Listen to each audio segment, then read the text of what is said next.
यीशु मसीह के जलाली अब्दी प्यारे और मीठे नाम में आप सबको मेरी तरफ से सलाम पहुंचे।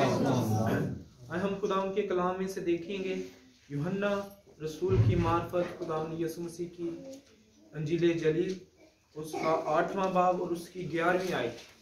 खुदाम के पाक कलाम में लिखा है, उसने कहा ऐ खुदावंद किसी ने नहीं।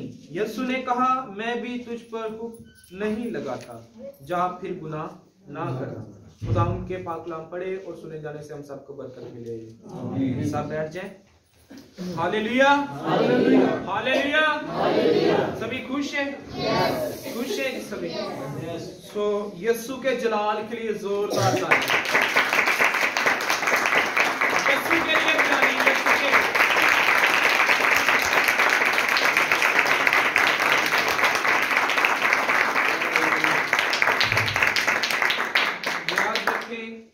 कि हमारा खुदा हमारे साथ होता है और ये कलाम ही है जो हमें उठाए लिए फिरता है।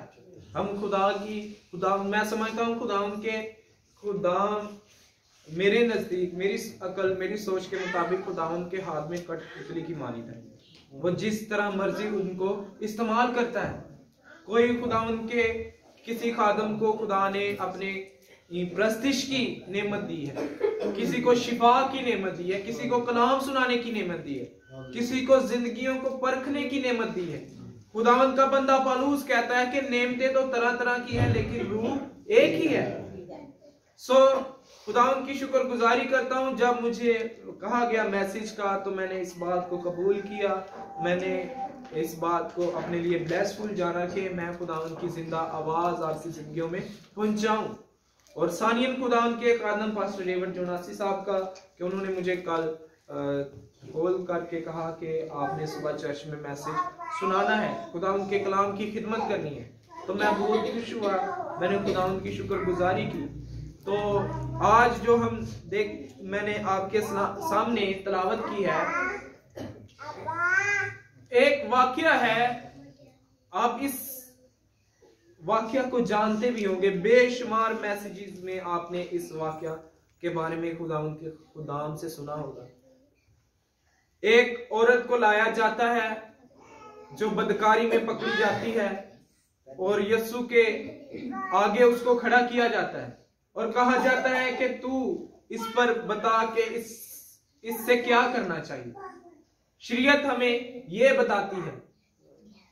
तो मैं आपको बताना चाहता हूं, अगर हम इसका कॉन्टेक्स्ट देखें इस वाकया का, तो अगर हम 7वें बाब की 45वीं आयत में देखें तो लिखा है, पास से प्यादे सरदार काहनों और फरीसियों के पास आए और उन्होंने उनसे कहा तुम उसे क्यों ना लाए। प्यादों ने जवाब दिया कि इंसान ने कभी ऐसा कलाम नहीं किया। अब प्यादों के बारे में आपको मैं बताना चाहता हूं। ये जो इसका मतलब है लुगत में, उर्दू लुगत में, तो इसका मतलब है शतरंज के खिलाड़ी, चालाक आदमी, किसी को अपने जाल में जल्दी से फंसाने वाले। तो जब फकीयों फरीसियों ने देखा कि जब हम खुदावंद यीशु मसीह से, जब हम यीशु से सवाल करते हैं तो वो आगे हमसे सवाल करने लग पड़ता है। वो आगे हमसे सवाल करता है और हम उसके सवालों का जवाब नहीं दे सकते, नहीं दे पाते। अब उन्होंने क्या किया, प्यादों को खुदावंद यीशु मसीह के पास भेजा ताकि वो उसको अपने जाल में, अपनी चालों में फंसाएं और वो प्यादे क्या करें, यीशु मसीह को गिरफ्तार कर फकीयों और फरीसियों के सामने लाए और यीशु मसीह पर सजा लागू की जाए। अब जब वो प्यादे वापिस आते हैं तो फकीर और फरीसी उनसे पूछते हैं तुम उसे क्यों नहीं लाए, यीशु को क्यों नहीं लाए, तुम तो हर एक बंदे को अपने जाल में, अपनी बातों में बहुत जल्दी फंसा लेते हो। तो लिखा है उन्होंने जवाब दिया कि नहीं भाई, हमारे बस का काम नहीं है, हमने किसी इंसान से ऐसा कलाम सुना ही नहीं। तो लिखा है प्यादों ने उन्हें जवाब दिया कि इंसान ने कभी ऐसा कलाम नहीं किया, ये तो कोई नबी है, इंसान ऐसे कलाम नहीं कर सकता, इंसान ऐसी तालीम नहीं दे सकता जैसी यीशु देता है। तो हमारे बस का काम नहीं था उसको अपनी चालों में फंसाएं, अपनी बातों में फंसाएं। हम उसका कलाम सुनकर उसके कलाम को अपने दिल में लेकर आ गए। तो जब लिखा है, फरीसियों ने कहा, उन्हें जवाब दिया कि तुम गुमराह हो गए हो। अब फरीसी उनसे कह रहे, प्यादों को कह रहे, जिनको भेजते हैं जब वो वापस आते हैं, अब फरीसी उनसे कहते हैं कि तुम उसकी बातों में गुमराह हो गए हो। तुम दूसरों को अपनी बातों में गुमराह कर लेते हो, लेकिन तुम यीशु की बातों में गुमराह हो गए हो। तो लिखा है, भला सरदारों या फरीसियों में से भी कोई उस पर ईमान लाया। अब वो कह रहे कि भला फरीसियों और सरदार काहनों में से, सरदारों में से भी उस पर कोई ईमान लाया, तुम क्यों उस पर ईमान ले आए? तो लिखा है, मगर ये आम लोग जो शरीयत से वाकिफ नहीं लानती है। वो कहते हैं ये जो यीशु का कलाम सुनते हैं ये आम लोग हैं, ये शरीयत से वाकिफ नहीं है। कौन कहते हैं? फकीह और फरीसी कहते हैं ये आम लोग हैं और शरीयत से वाकिफ नहीं है, और कहते हैं ये लानती है। तो लिखा है, निकोदेमुस जो पहले उसके पास आया था और उन्हीं में से था, उनसे कहा। निकोदेमुस के बारे में आप जानते हैं, कौन था निकोदेमुस?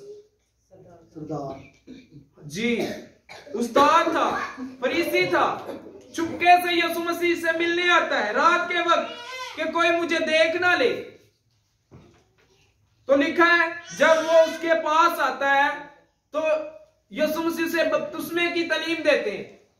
तो अगर हम इसकी तफसीर पढ़े तो निकोदेमुस यीशु मसीह पर अंदर ही अंदर ईमान ले आया था, चुपके से ईमान ले आया था, जाहिरी ईमान नहीं वो लाया था, उसका ईमान यीशु मसीह पर था। तो लिखा है, निकोदेमुस ने जो पहले उसके पास आया था, किसके पास? यीशु मसीह के पास, और उन्हीं में से था, उनसे कहा। किन्हीं में से? फकीह और फरीसियों में से। उनसे कहता है, क्या हमारी शरीयत किसी शख्स को मुजरम ठहराती है जब तक पहले उसकी सुनकर जान ना लेके वो क्या करता है? अब ये यीशु मसीह के हक में बात कर रहा है, अपने उस्ताद की गवाही दे रहा है, अपने उस्ताद के हक में बात कर रहा है कि नहीं ये गलत है जो तुम कर रहे हो। क्या शरीयत इस बात की इजाजत देती है कि अगर हम किसी शख्स को देखें और उसमें कोई गुनाह या उसकी बातों में कोई गलती या उसमें कोई जुर्म ना देखें, क्या हमारी शरीयत ये इजाजत देती है कि हम उसकी ना सुने जब तक हम उसमें कोई गलती या खता या जुर्म ना देख लें? तो लिखा है, अब वो फकीह और फरीसी क्या करते हैं? पहले प्यादों के खिलाफ बातें करते हैं, उनको कहते हैं तुम गुमराह हो गए। अब निकोदेमुस से भी कहते हैं, उस पर भी गुस्सा हो जाते हैं। लिखा है, उन्होंने उसके जवाब में कहा, क्या तू भी गलील का है? तलाश कर और देख कि गलील में से कोई नबी बर्पा नहीं होने का। तो कहते तू भी गलीली है। निकोदेमुस के खिलाफ हो गए, यीशु के हक में बात कर रहा है, उसकी मुखालफत करने लग पड़े। तो फिर लिखा है कि उनसे उसको कहते हैं कि क्या गलील में से भी कोई नबी बर्पा होने को है? देख शरीयत को पढ़, शरीयत से तो वाकिफ नहीं है, गलील में से तो कोई नबी नहीं आ सकता। क्यों लोग इसके पीछे हैं? हमने इस पर बहुत सी चालें चली, इससे बहुत से सवाल पूछे, इसको अपनी बातों में फंसाना चाहा ताकि हम इसको गिरफ्तार करें। ये जो तालीम दे रहा है, लोगों को गुमराह कर रहा है, ये रुक जाए। तो लिखा है कि अब वो निकोदेमुस पर गुस्सा हो गए, उससे कहने लगे हैं कि क्या गलील में से भी कोई नबी आ सकता है? देख पढ़, किसी नबी की पेशनगोई नहीं है गलील में से आने की। तो लिखा है, फिर उनमें से हर एक अपने घर को चला गया। फिर उनमें से हर एक अपने घर को चला गया। और लिखा है, अगर हम 8वें बाब की पहली आयत देखें, लिखा है, मगर यीशु जैतून के पहाड़ को गया। मगर यीशु जैतून के पहाड़ को गया। हर एक अपने घर को चला गया, मगर यीशु जैतून के पहाड़ को गया। अगर मैं आपको यह बताना चाहता हूं, यीशु मसीह ने अपनी जुबान मुबारका से इरशाद फरमाया कि लूमड़ियों के बट होते हैं और हवा के परिंदों के घोंसले, लेकिन इब्ने आदम के लिए सर धरने की जगह नहीं। तो लिखा है कि सब अपने घर चले गए, लेकिन यीशु कहां गया? जैतून के पहाड़ को। तो यीशु मसीह ने जो कहा वो सच है, उसके सर धरने की भी नहीं जगह।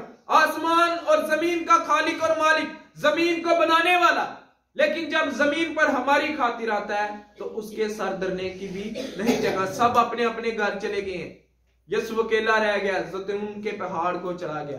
फिर लिखा है, और बाद में लिखा, सुबह सवेरे ही वो फिर हैकल में आए और सब लोग उसके पास आए और वो बैठकर उन्हें तालीम देने लगा।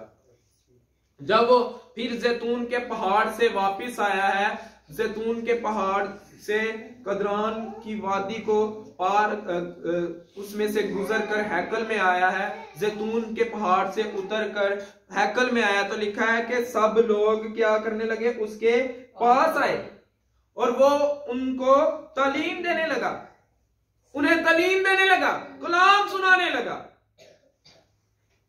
और फकी और फरीसी एक औरत को लाए जो जना में पकड़ी गई थी और उसे बीच में खड़ा करके यीशु से कहा। अब मैं फकीयों के बारे में आपको बताना चाहता हूं। ये वो लोग थे जो पाक साहिब की नकूल तैयार करते थे, ये कलाम को लिखने वाले थे, पाक साहिब को लिखने वाले थे। तो लिखा है, फकी और फरीसी क्या करते हैं? अब सारी चालें जब उन्होंने चल ली, एक और चाल उन्होंने चली। एक औरत को लाते हैं जो जना में पकड़ी गई, उसको यीशु मसीह के पास लाकर खड़ा कर देते हैं और यीशु से कहते हैं, ए उस्ताद। दिल में क्या है? दिल में क्या है कि ये इस औरत के बारे में क्या कहता है? हम इस पर सजा लागू करें, इसको गिरफ्तार करें। और मुंह पर क्या है? ए उस्ताद। कहते हैं, ए उस्ताद।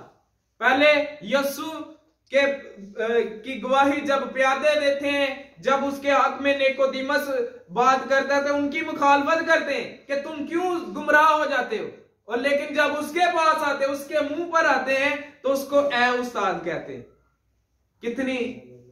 कितने चालबाज ये लोग हैं, कितने चालाक हैं। जो यीशु की बात करे उसकी मुखालफत और खुद उसे उस्ताद कहते हैं। कहते हैं, ए उस्ताद, ये औरत ज़िना में ऐन फेल के वक्त पकड़ी गई है। तो रैत में मूसा ने हमको हुक्म दिया है कि ऐसी औरतों को संसार करें। बस तू इस औरत की निस्बत क्या कहता है? कहते हैं, तुरैत में जिस पर हम अमल करते हैं, जिसको हम मानते हैं, मूसा ने हमें बताया है कि ऐसी औरतों को क्या करें? संसार करें, उनको पत्थर मारे। अब तू बता, तू इसकी बाबत क्या कहता है? तू इसकी निस्बत क्या कहता है? फिर लिखा है कि पास तू इस लिखा, उन्होंने उसे आजमाने के लिए ये कहा ताकि उस पर इल्जाम लगाने का कोई सबब निकाले। बात मिल गई ना? मुंह पर उस्ताद है, लेकिन इल्जाम लगाने के लिए कह रहे हैं ताकि उस पर इल्जाम लगाने का कोई, उसे आजमाने का कोई मौका, सबब ढूंढ सके, सबब निकालें। मगर यीशु झुककर उंगली से जमीन पर लिखने लगा। यीशु खामोश रहा, कोई सवाल यीशु मसीह ने हमें नहीं कहा, कोई जवाब उनको नहीं दिया। चुप करके जमीन पर बैठ गया और जमीन पर लिखने लगा। और लिखा, जब वो उससे सवाल करते ही रहे तो उसने सीधे होकर उनसे कहा कि जो तुम में बेगुनाह हो वही पहले उसके पत्थर मारो। अब यीशु मसीह जमीन पर खामोश बैठकर कुछ लिख रहे हैं और वो सवाल पर सवाल किए जा रहे हैं। तुरैत में हमको ये हुक्म मिला है, मूसा ने हमें ये बताया है कि ऐसी औरतों को मारे। तू बता हम क्या करें, तू हमें इसके बारे में तालीम दे, तू कोई नई बात बता, तू इसकी वजाहत कर। ऐसे ऐसे सवाल पूछ रहे होंगे यीशु से, लेकिन यीशु खामोश होकर जमीन पर लिखता रहा और बाद में यीशु खड़ा हो गया।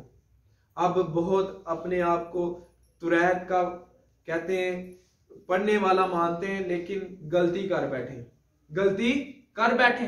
औरत को तो ले आए लेकिन मर्द को वही छोड़ आए।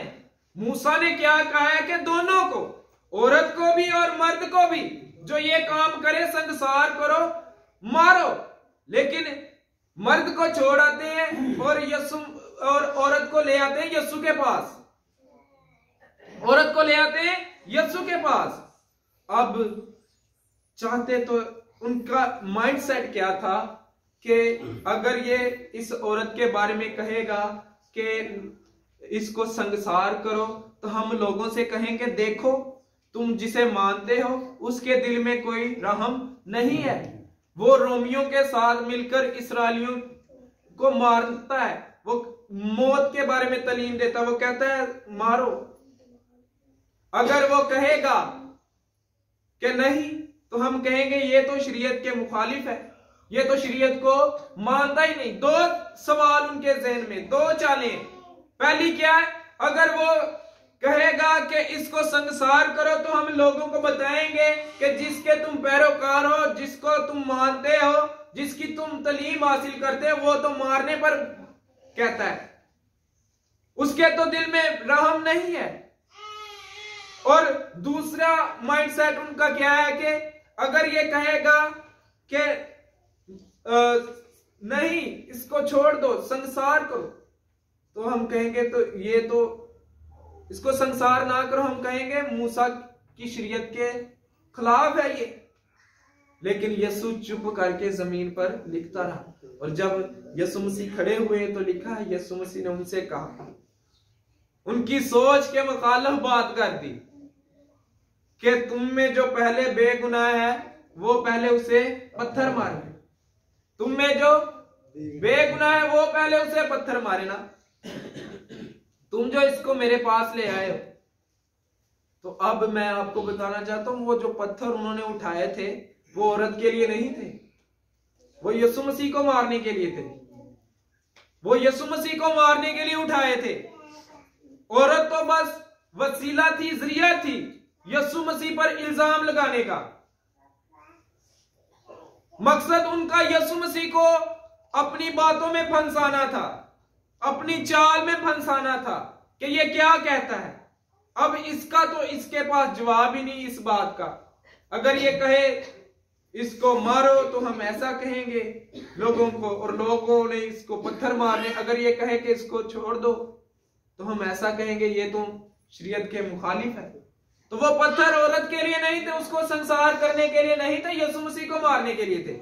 लेकिन यीशु मसीह जमीन पर जब उठते हैं तो लिखा है, यीशु कहते हैं कि तुम में से जिसने कभी गुनाह ना किया हो, जो बेगुनाह है, वही पत्थर मारे।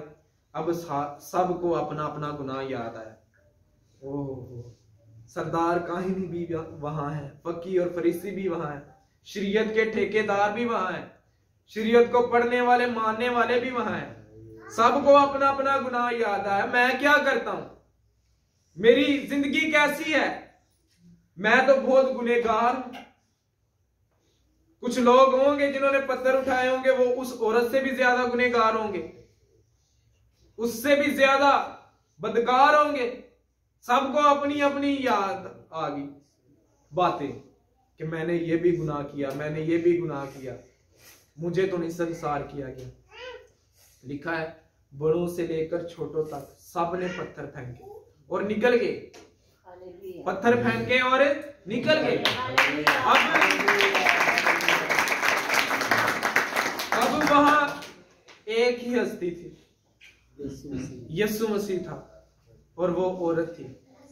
अब जब उन सब को, सबने गुनाह किया, खुदा उनका कलाम हमें बताता है कि सबने गुनाह किया और खुदा के जलाल से। दाऊद कहता है कि मैनू विच गुनाह दे जमिया मेरी माई। इंसान की पैदाइश ही गुनाह से होती है। इंसान की सरिश्त में ही गुनाह है। यीशु मसीह ने उनसे ऐसा सवाल कर दिया कि उन पत्थर फेंकने पर मजबूर हो गए, अपनी जिंदगियों के बारे में गौरवखोज करने लगे। तो लिखा है यीशु ने फक्त यीशु वहां रहा और वो औरत। और फिर यीशु ने जब उनसे कहा कि तुम में जो बेगुनाह है वही पहले पत्थर मारे, तो फिर यीशु मसीह जमीन पर झुककर 2 दफा यीशु मसीह लिखने लगे। पहले जब वो उससे सवाल करते, फिर जब यीशु मसीह उनसे कहते हैं कि तुम में जो बेगुनाह है वही उससे पत्थर मारे, फिर यीशु मसीह जमीन पर झुकते हैं और उंगली से लिखने लगते हैं।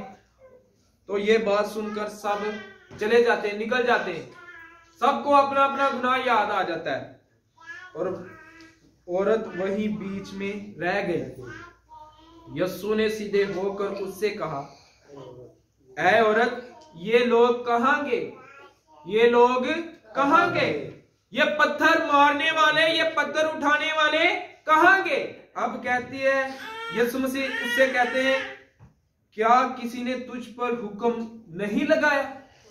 यीशु मसीह उस औरत से सवाल करते हैं, क्या कोई भी ऐसा यहां नहीं था जिसने गुनाह ना किया हो? क्या किसी ने भी तुझ पर कोई हुक्म नहीं लगाया?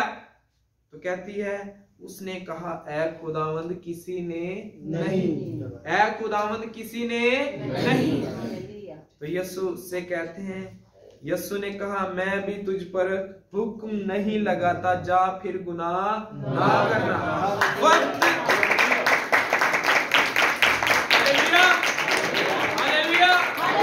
वक्त वहां एक ही हस्ती थी जो पत्थर मार सकती थी, जिसकी जिंदगी में, जिसकी शरीश्त में गुनाह नहीं था, और उसने इस बात का ऐलान किया कि कौन है जो मुझ में गुनाह साबित कर सकता है।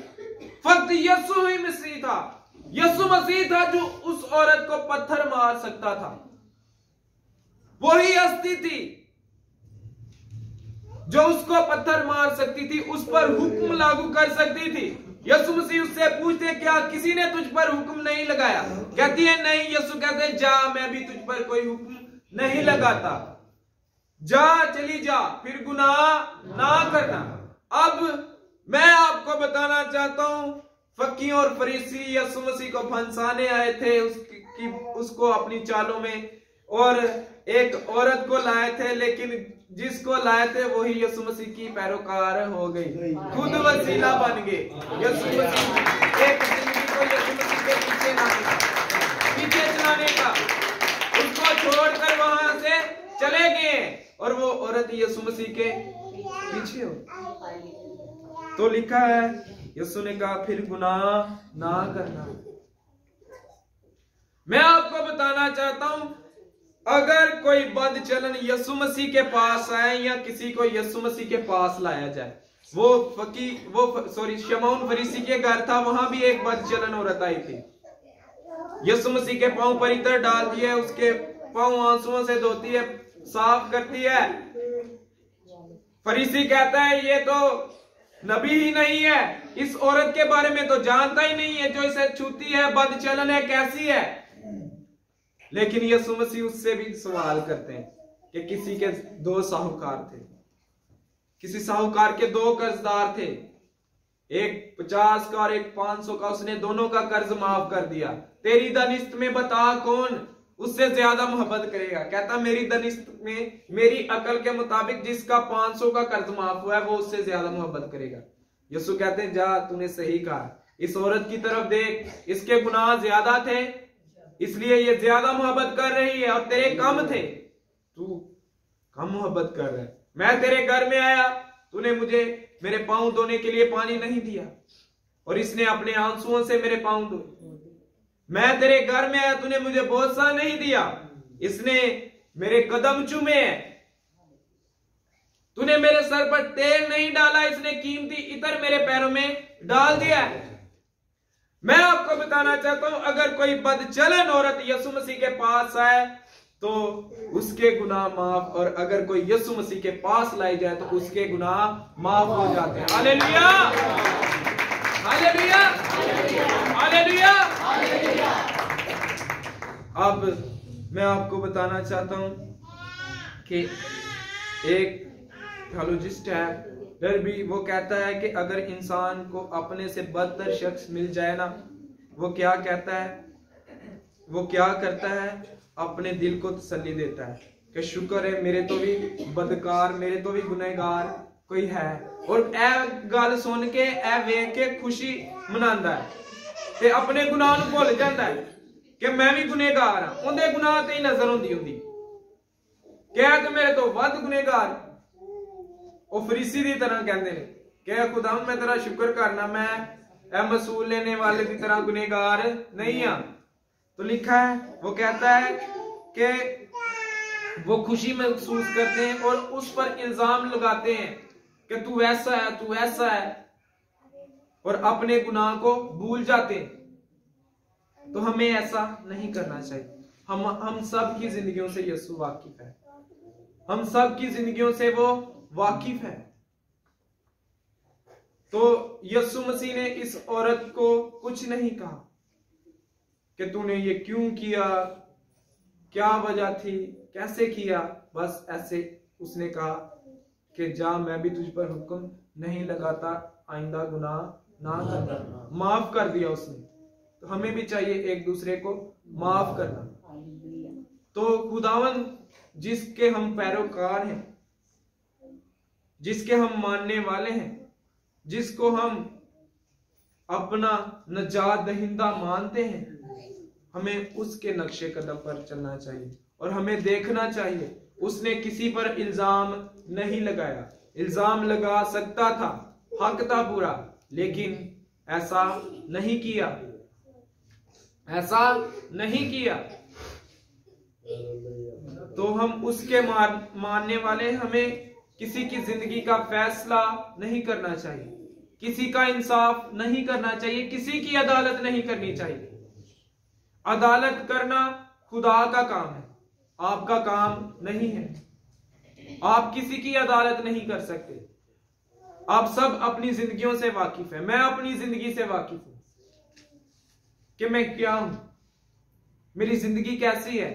हर एक ने अपना अपना हिसाब देना है, हर एक ने अपना अपना हिसाब देना है। हम किसी का इंसाफ नहीं कर सकते, किसी पर इल्जाम नहीं लगा सकते कि वो ऐसा है, वो ऐसा है, वो ऐसी है, वो ऐसी है। तो यहां पर यीशु मसीह ने उस औरत पर इल्जाम नहीं लगाया, से कहा कि मैं भी तुझ पर कोई हुक्म नहीं लगाता, जा फिर गुनाह ना करना। तो जब वो हमारा खुदा है, हम उसके मानने वाले हैं, उसने ये किया, हम चाहते तो हैं उसके नक्शे कदम पर चलना। वो हमारी जिंदगियों का आला नमूना है।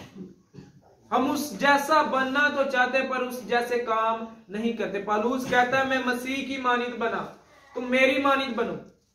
हम बनना तो चाहते हैं यीशु जैसा, लेकिन फिर हम दुनियावी कामों में, दुनियावी उलझनों में वही काम रोजमर्रा के, चर्च में एक दिन आके, संडे के दिन आके, आजकल के मसीह क्या समझते हैं कि हमने अपना काम पूरा किया है, हमने एहसान कर दिया। किस पर? पादरी साहब पर। आज लोग बरकत के लिए नहीं आते चर्च, एहसान जिताने के लिए आते हैं। आज लोग कलाम को सुनने के लिए नहीं आते चर्च। सियासत भी आजकल चर्चिज में हो रही है, कौन कैसा है, कौन कैसा है। तो हम एक दूसरे पर इल्जाम नहीं लगा सकते, हम इंसाफ भी नहीं कर सकते, अदालत भी नहीं कर सकते किसी की। वो काम खुदा का है, हम उससे बड़े नहीं हैं। वो हमारा बनाने वाला है, वो हमारा क्रिएटर है। हम कौन होते हैं किसी की अदालत करने वाले? इसका इख्तियार यीशु मसीह को दिया गया है। हम उस जैसे नहीं बन सकते, लेकिन कोशिश कर सकते हैं बनने की। हमें चाहिए कि किसी को पर इल्जाम ना लगाए, किसी को बुरा भला ना कहें, उसे बरकत दे, गाली ना दे, बरकत दे, दुआ करें उसके लिए, उस पर कोई इल्जाम ना लगाएं। जैसे यीशु मसीह ने कोई इल्जाम उस औरत पर नहीं लगाया। फकीरों और फरीसियों ने इल्जाम लगाया कि ये ऐसी है, इसको हमने पकड़ कर लाए, ये एनफेल के मुताबिक पकड़ी गई है, ये कर रही थी। तो यीशु मसीह ने उससे ये नहीं पूछा तू क्यों कर रही थी, क्या वजह थी, सिर्फ चुप करके जमीन पर लिखने लगे और फकीरों और फरीसियों को कहा कि तुम में से जो बेगुनाह है वो पहले पत्थर मारे। इख्तियार था उसके पास, अथॉरिटी थी यीशु मसीह के पास, लेकिन उसने वो इस्तेमाल नहीं की क्योंकि उसका ये मिशन ही नहीं था, उसका ये काम ही नहीं था। उसका मिशन था कि हर एक नजात पाए। उसका मिशन सलीब था, उसका मिशन उस औरत के लिए भी मरना था और हमारे लिए भी मरना था। हर एक के लिए माफी था, हर एक के लिए नजात था। जब वो ऐसा है तो हमें उस जैसा बनना है। जब उसका दिल ऐसा है तो हमने उसकी मर्जी को कबूल करना है, उसकी मर्जी के मुताबिक चलना है। यीशु मसीह ने हम कलाम पढ़ते हैं, हर एक को बेटी का, जा बेटी तेरे ईमान ने अच्छा किया। सामरी औरत आती है उसे भी बेटी, और वो कनानी औरत आती है उसे भी कहती तेरे ईमान ने तुझे अच्छा किया है, जा बेटी सलामत चली जा। तो जब उस खुदा ने सबके लिए अपनी जान दी है, तो हम कौन होते हैं किसी की जान का फैसला करने वाले, किसी की जिंदगी का फैसला करने वाले। तो हमें उस जैसा बनना है और किसी की अदालत नहीं करनी, किसी की ऐबजोई भी नहीं करनी। यीशु ने कहा कि किसी की ऐबजोई ना करो, तुम्हारी भी ऐबजोई करो। किसी के ऐब नहीं निकालने। ऐबजोई का मतलब है किसी की ऐब निकालना, उसके गुनाहों को निकालना। किसी की ऐबजोई नहीं करनी। यीशु ने कहा अगर तुम ऐसा करोगे तो तुम्हारी भी ऐबजोई की जाएगी। यीशु ने कहा है कि जैसा तुम चाहते हो लोग तुम्हारे साथ करें, तुम भी उनके साथ वैसा ही करो। अगर हम चाहते हैं कि लोग नजात पाए तो हमें उन ऐसे काम करने चाहिए कि वो हमारी जिंदगियों को देखकर नजात पाए, हमें यीशु मसीह को देखकर नजात पाए।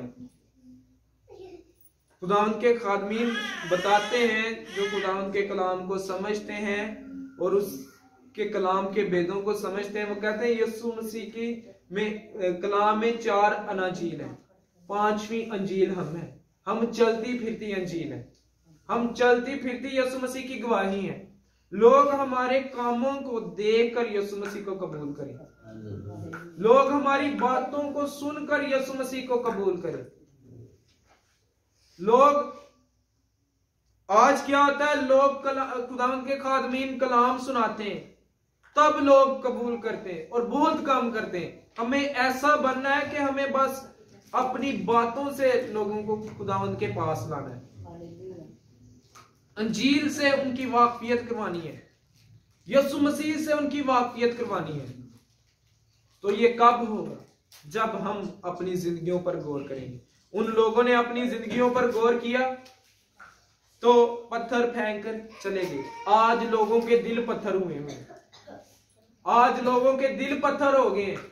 एक दूसरे को मारना, एक दूसरे के दिल, अपने दिल में एक दूसरे के लिए इतनी नफरत, एक दूसरे को देखना पसंद नहीं करते, एक दूसरे का चेहरा देखना पसंद नहीं करते। उस वक्त लोगों ने पत्थर उठाए हुए थे, आज लोगों के दिल पत्थर बन गए। तो हमने इन पत्थरों को फेंकना है, इन पत्थरों को फेंकना है, अपने दिल से इन पत्थरों को निकालना है, इन पत्थरों को निकालना। यीशु मसीह ने तमसील दी ना, तो उसमें यह भी था कि बीज कहां गिरा? पत्थरों में, तो वो उसको पानी ना मिला। आज जब खुदावंद का कलाम आपको सुनाया जा रहा है तो आपने पहले पत्थरों को निकालना है, पथरीली जमीन को निकालना है और अच्छी जमीन बनाना है, अपने दिलों को अच्छा बनाना है, ताकि जब खुदावंद का कलाम आपकी जिंदगियों में बोया जा रहा है वो फल लाए, वो फल लाए।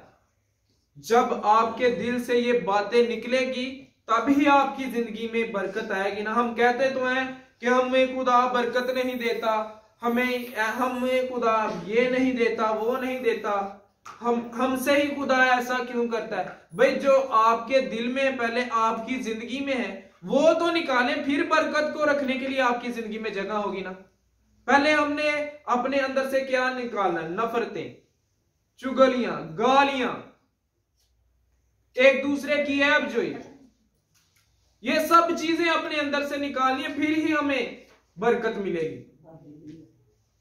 लेकिन जब हम ये ऐसा नहीं करेंगे तो वो बरकत फिर लौट जाएगी। जब हमारे दिल में गुनाह होगा, बुरी बातें होंगी, बुरी ख्वाहिशात होंगी, बदियां होंगी और बदगोइयां होंगी, झूठ होगा, तो वो हम उसे नहीं संभाल सकते। हमें अपने आप को खाली करना है। जब खाली करेंगे तो ही भरेंगे ना। हम दुआ तो करते हैं कि ऐ खुदारू आज तू हमें भर दे। चर्च में आकर बहुत रूहानी बन जाते हैं। ऐ खुदारू आज तू हमें भर दे, बरकत से भर दे। भाई अपने आप को खाली करेंगे, जो आपके अंदर है उसको खाली करेंगे तो ही खुदावंद आपको भरेगा ना। अगर आप उसको खाली नहीं करेंगे तो कैसे खुदा आपकी जिंदगी में काम कर सकता है? कैसे आपको भर सकता है? मसा से कैसे भर सकता है? अपने पाक रूह से कैसे भर सकता है? अब बरकत से कैसे भर सकता है? हमें चाहिए कि अपनी जिंदगियों को खाली करें। ये जो हमने पत्थर दिल बनाए हुए इनको तोड़ डालें। एक दूसरे पर इल्जाम ना लगाएं, एक दूसरे की ऐबजोई ना करें। कहते तो हैं यीशु तू बता, इस बात का फैसला कर, लेकिन मर्द को वही छोड़ आते हैं।